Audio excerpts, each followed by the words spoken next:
We have created nearly 2.2 million jobs since the election. The unemployment rate is at now an 18-year low. I would say 17 years, and now it just lifted to 18 years. The number of Americans applying for unemployment benefits just hit a 45-year low. And the president speaking yesterday in Pennsylvania, trying to remind working class people what he's doing or trying to do with the economy, not just helping rich people where they only lost 2% of their individual rates, but those corporate rates are trickling down. Joining us now in studio to give us his point of view of that is Gene Marks, author, columnist for the Washington Post, Forbes, and president of the Marks Group, 10-person tech firm, consulting firm near Philadelphia. He's also a CPA. So, Gene, we want to get, we had enough of corporations making major announcements, and Apple rocked everybody's world by saying, I'm bringing back $34 billion, right? 94% of their revenue was offshore, so they're coming back now. I want to get what it's like on the ground. So what's changed? What's changed is there's been a big change in attitude, Brian. I mean, it's funny that you also said that. I want to also point out the president even mentioned that among African Americans, the unemployment rate is the lowest that it's been in something like 30 years. Yeah. That really reverberates on a lot of small companies. The small businesses that I talk to right now, and not only my own clients, and we have about 700 in my company, but my readers and the people I speak to around the country, they are looking forward to 2018 as a year of investment and a year of hiring and a year of giving back. It really is the first time in 8 years where my clients, my audience, are now saying they feel free to actually spend some money and are not concerned about potential government regulations holding them back. You and I were talking a little bit in the break about whether or not the economy would be growing as much under Hillary Clinton as well as was Trump. I mean, I do believe, actually, that the economy would continue to be growing if Clinton was president right now. But the moves that the president has made in the past year has had such an enormous impact on my clients when it comes to their fear of being hurt by regulations from the government, by hiring people, by expanding into certain areas, by potentially even entering into any trade deals or hiring, foreign representatives. They feel a lot better and freer to do these kinds of things and spend money. That's right. The attitude that I see. I mean, I think Apple, a lot of times people look for leadership, and right. Apple provides leadership. When they announced this publicly and spoke about it, a lot of companies saying, if it's good enough for Apple, maybe it's safe for me. Do you think more announcements are coming? So sitting on the sidelines behind Apple is Microsoft, is IBM, is Pfizer, is General Electric, with hundreds of billions of dollars that are off, each of them individually, that they have invested overseas, and we are going to be seeing that. Listen, when you lower a tax rate so significantly,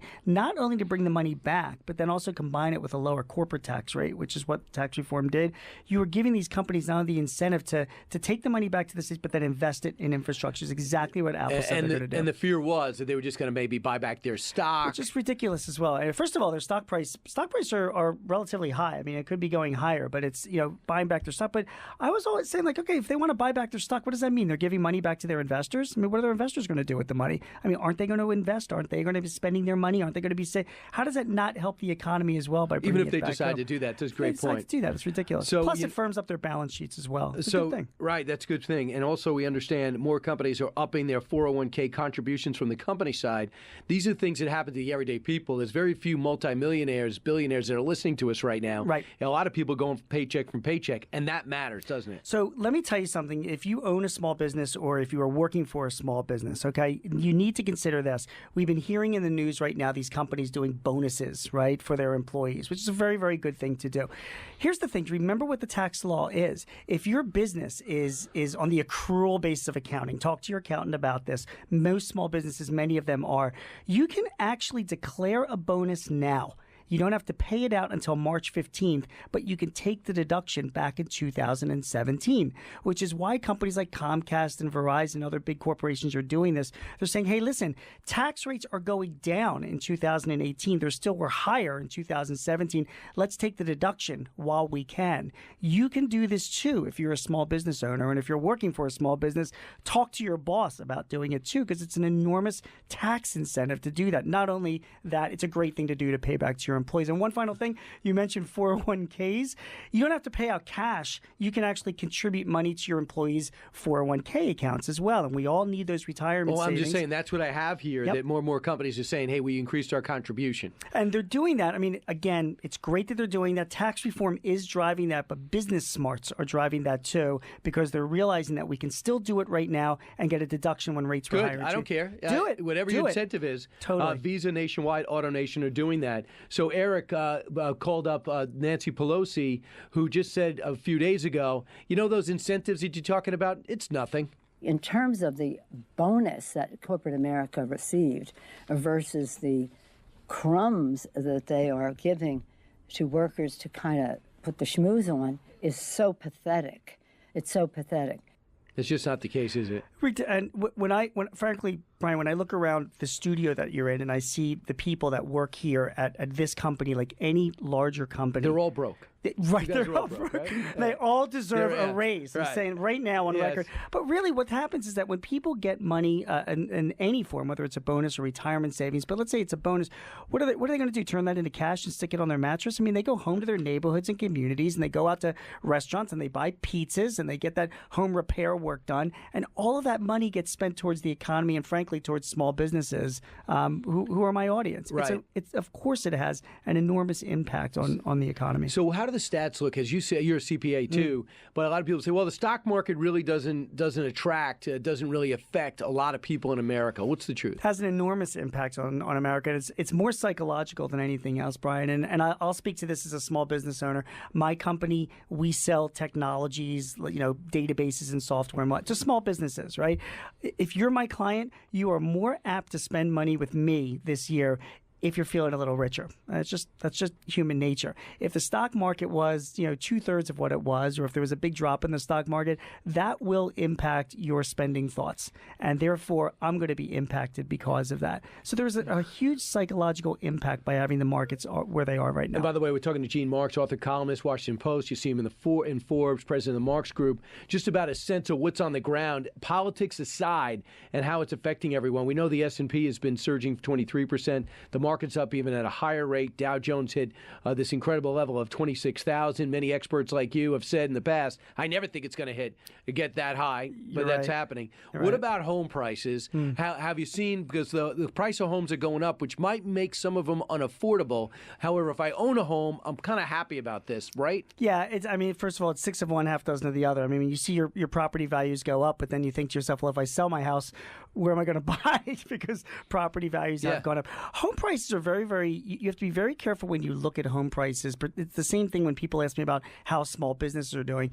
We live in a big country. So yes, home values are very high in San Francisco and New York and Chicago, but the relative appreciation in other markets, Detroit, St. Louis, Milwaukee, Nashville. Well, Nashville actually is growing a lot. Certain markets, they haven't grown at that same level. And that's why you're seeing actually a lot of those markets turn into little hubs for small businesses and attracting a lot of people to move there because it is that much more affordable. So, Gene, a couple of things are happening with these states. You no longer can write off your state taxes. Correct. So now with states like California and New York and New Jersey and right. Illinois, when you're paying 13%, you can't write that off. Up to $10,000 you can write up. It's not completely. There's a $10,000 cap that you can write for state and local taxes. Okay, so there is some type of threshold There is some there. type of threshold, yeah. What do you expect? I mean, they always say Americans can vote with their feet. So you could pick up, you're going to Florida, you're going to Tennessee, you're going to go to Texas. We've seen a lot of that migration. Yeah, that's correct. I think Do you expect to see that more? I'm not really quite sure. I don't think that the change in that tax deduction is going to then, put a gun to people's heads and say, I'm going to sell my house and move to a state with necessarily lower taxes. First of all, let's not forget, Brian, that the standard deduction was doubled for individuals and married couples. If you're a married couple, you just off the bat, your standard deduction is like $24,000. There are a lot of Americans that come nowhere near that, even with whatever their state or their local taxes are. So I'm not quite sure that this whole state and local, it depends if you're in a high tax state like New Jersey or California has a bigger difference. For a lot of Americans, I don't think not so much. 3 quick questions, exit questions. Small business accepted. How will small business be affected by the government shutdown? We're not going to see that from months. Nobody I'm talking to right now, my clients, nobody's talking about it. They could care less right now. What about the market we notice is flat? Do you think they're worried? Give it a few weeks. All Give right. it a few weeks. The NBA's Dallas Mavericks will accept Bitcoin for tickets. Right. What are your thoughts about Bitcoin and all these cryptocurrencies? So it's absolutely the trend of the future. You and I are going to be paying our bills with some type of digital currency sometime in the future, but not yet. If you're a small business owner, don't even go there. If you're a private investor, unless you really like to take risks, stay away from it until the volatility decreases and some of the other smaller players get shaken out. But it's absolutely going to be a currency of the future. Will the world currency still be anchored to the dollar? Sure, it'll just be a lot. Well, I don't know about anchored to the dollar, but there'll be plenty of currency choices that we will have in the next 5 to 10 years that we never had before. And I think that will give us a lot more freedom and governments a lot more freedom. All right, good luck at the Mavericks game trying to get in. Hopefully they can scan this invisible currency. Thanks so much, G. Marks. Thanks, Brad.